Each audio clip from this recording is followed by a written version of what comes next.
What if the glitter of K-pop stardom hit a second life?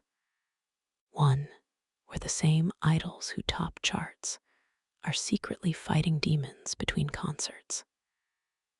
K-pop Demon Hunters 2025 blends music, fantasy, and action in a high-energy story where choreography doubles as combat training.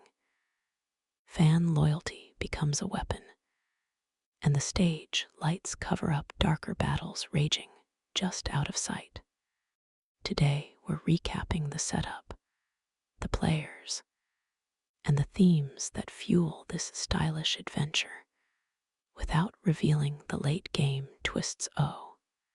This recap sketches the world of the film, who the idol hunters are, how the demon threat appears, and how the music industry itself becomes part of the battleground. We'll map out the team dynamics, the cultural backdrop, the early conflicts, and the balance between spectacle and sincerity. We won't cross into spoiler territory. Think of this as the primer before you dive into the full movie yourself. The protagonists are an internationally famous girl group, polished for the spotlight, yet hiding a heavier responsibility. Each member has a persona on stage, a voice, a dance role, a charisma niche, and a secret weapon off it. Combat skills passed down through training that mixes tradition with pop culture. The fun of the film is seeing how their stage identities bleed into their demon hunting tactics. The movie takes time to show the highs and lows of idol life, rehearsals, photo shoots, fan signings, exhaustion behind glittering smiles. These moments matter because the same discipline that keeps choreography tight also keeps demon combat synchronized. Fame is both armor and exposure. Adoring fans make them untouchable in one sense, but dangerously visible in another. The supernatural menace isn't abstract, it's tied to ambition, envy, and exploitation. Demons feed on obsession, on the pressure cooker of the industry, and slip into the cracks of human weakness. When the idols fight, they aren't just saving lives, they're cleansing stages, arenas, and studios of corruption. This metaphor makes the fights feel like exorcisms of the toxic parts of fame itself. A major performance collides with a supernatural attack, forcing the group to reveal their hidden talents to one another and commit to protecting both their fans and their art. The public sees only a pyrotechnic mishap. The group knows it's the start of something larger. From here, the balance between career and calling gets tested scene by scene. Behind the glamour, the idols maintain strict regimens. Dance practice doubles as martial drill. Vocal training becomes breath control for combat, and tour schedules hide missions in new cities. These parallels create one of the movie's key charms, the sense that resilience on stage is inseparable from resilience in battle. The group isn't monolithic. One member is impulsive, another methodical, one guards the choreography, another improvises.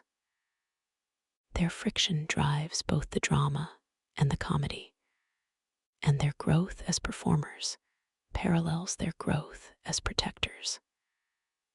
Every rehearsal, argument, and reconciliation doubles as team building for demon hunts. Mentors, managers, stylists, and fans become part of the extended cast.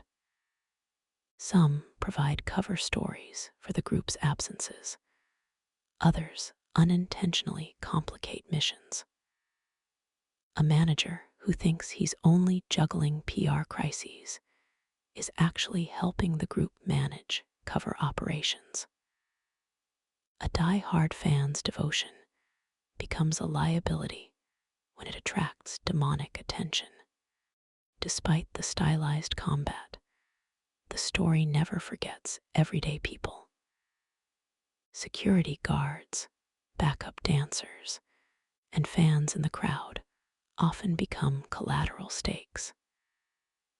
The idol's choices matter not just because they protect the world at large, but because they save individuals in the splash zone of both music and mayhem.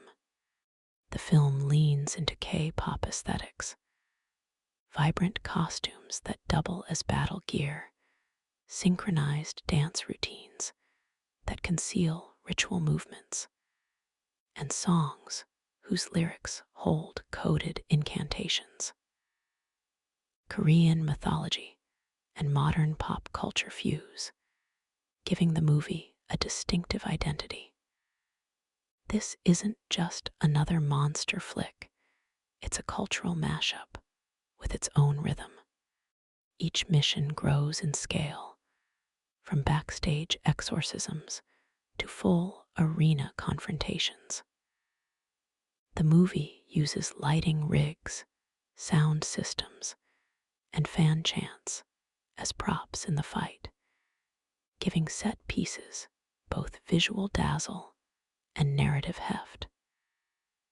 The escalation feels natural.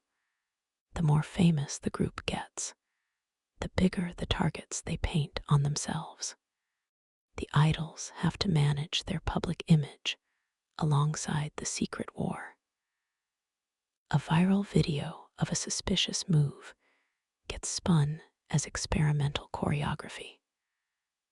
A close call backstage is explained as exhaustion from rehearsals.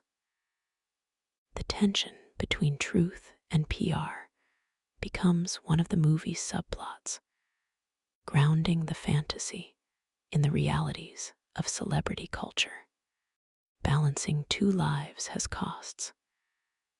Members miss family events, lose sleep, and question whether the fight is worth the toll on friendships and mental health.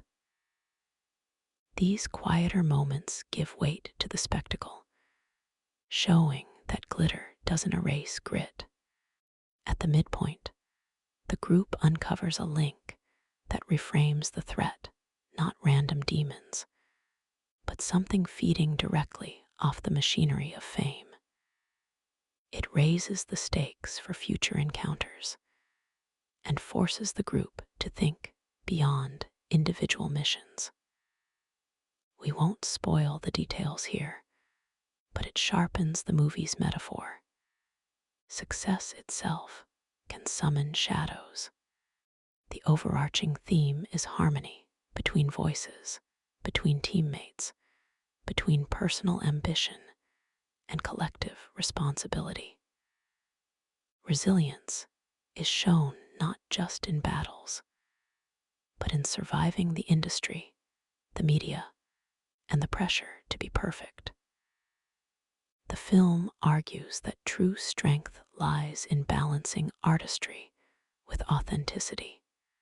By the later acts, the stages are bigger, the fans more fervent, and the demons more audacious. The group's choices begin to ripple outward into how people perceive idols themselves. We stop here before the story reveals how those threads resolve, but it's clear the stakes are no longer just personal. K-pop Demon Hunters thrives on energy.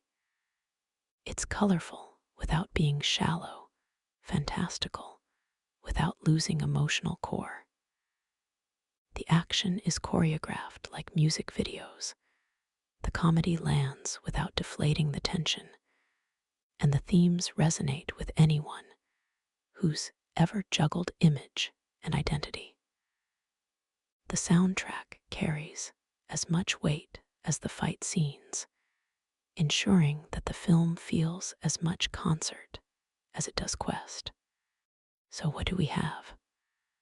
A story where idols are warriors, stages are battlefields, and songs double as shields. A tale that celebrates both spectacle and sincerity, and one that keeps its biggest twists for your own viewing. We've laid out the stage, the stakes, and the style, leaving the final encore for you to experience firsthand.